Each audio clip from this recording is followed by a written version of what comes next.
In a quaint village nestled amidst the lush hills of Galicia, there lived a peculiar man known to his neighbors as the wandering wordsmith. His real name was Thomas Escribano, but everyone simply called him Tom. With a weathered leather satchel slung across his shoulder and a quill tucked behind his ear, Tom roamed the cobblestone streets selling stories. Tales, legends, and poems flowed as easily from his lips as the wine from the local vineyards. Yet what made Tom truly special was his gift. With a mere flourish of his quill, he could bring the words he wrote to life. The village folk would gather around the old plaza every afternoon, eager to see what marvels Tom would conjure. Today, as the sun kissed the rooftops with a golden hue, Tom settled himself on the rim of the ancient fountain, where the cool mist played tricks with the morning light. From his satchel, he withdrew a faded journal, its pages filled with the hopes and dreams of thousands. "Children, gather round. I've a new tale today," he announced, his voice carrying a whimsical note that resonated with his audience's curiosity. A dozen children, eyes wide with wonder, scampered to form a semicircle around him. "Long ago," Tom began, "there was a castle built of words, standing proudly on the island of Imaginaria. Its bastions were bound with brave verbs, and its towers were tall tales spiraling towards the heavens. This castle was home to a happy band of scribes, the finest word weavers in all the lands." As he described the scene, the words spilled from the quill, hanging in the air like ephemeral smoke, before solidifying into a shimmering castle above the fountain.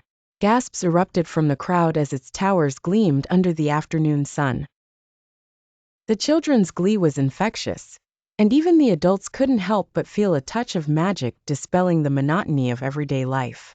Tom continued, animated by the awe surrounding him. But this marvel was not without peril. For the vile vocabulator coveted the castle's beauty. He sought to unravel the seamless tapestry of language and plunge the world into silence. As Tom added urgency to his words, a shadow loomed above, forming into a sinister silhouette with sharp, jagged edges. A hush fell over the gathering.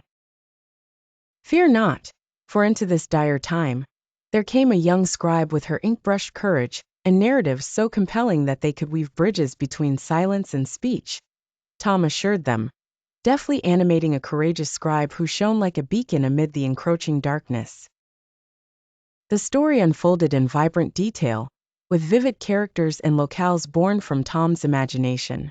The courageous scribe crafted a tale so compelling that even the vocabulator was caught in its enchanting cadence, losing his resolve with every poetic verse. Eventually, the scribe's words overwhelmed the dark clouds, restoring balance to the castle of words.